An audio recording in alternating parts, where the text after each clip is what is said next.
ہوائی جہاز میں ایک خاتون اپنے بچے کو بیت الخلاء میں چھوڑ کر کہہ گئیں کہ 5 منٹ میں آتی ہوں، مگر بچہ 2 منٹ بعد ہی باہر نکل آیا کہ ماں کی مخالف سمت میں چلا گیا۔ اتنے میں ایک سردار جی بیت الخلاء چلے گئے اور اندر سے دروازہ لاک کر لیا۔ اتنی دیر میں بچے کی ماں واپس آئیں اور آواز دے کر پوچھنے لگی، اگر ہو گیا ہو تو دھلا دوں؟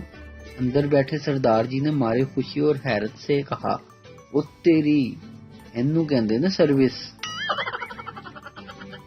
ابھی ایک دوست کا فون آیا، وہ بتا رہا تھا کہ لاک ڈاؤن کا ایک فائدہ یہ بھی ہوا ہے کہ گھر کا خرچہ اتنا نہیں جتنا بیگمات بتاتی ہیں۔ پہلے صرف امی اور بہنیں ڈرامہ دیکھتی تھیں، اب لاک ڈاؤن کی وجہ سے میرے ابو اور میں ہم سب مل کر ڈرامہ دیکھتے ہیں۔ اللہ ہی خیر کرے۔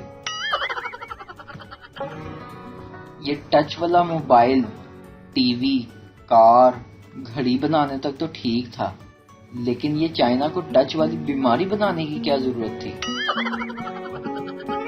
انجیکشن سے ڈرنے والی لڑکیاں بھی شادی کے لیے ڈاکٹر ڈھونڈ رہی ہیں۔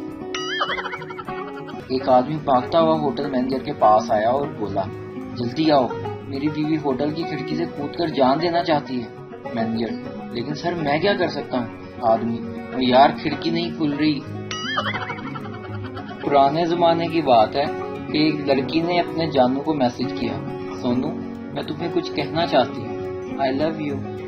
اس نے بھی 3 سال بعد جواب دیا، کیونکہ اس کو میسج ہی 3 سال بعد ملا تھا، ہاں جانو میں بھی تمہیں پسند کرتا ہوں، آئی لو یو ٹو، سوری وہ انٹرنیٹ ذرا سلو ہے نا، DTCL ہے نا۔ پھر لڑکی نے فوراً جواب دیا، 3 سال بعد رپلائی کر رہا ہے منوس، مر جا اب تو میری شادی بھی ہو چکی، 2 بچے ہیں میرے۔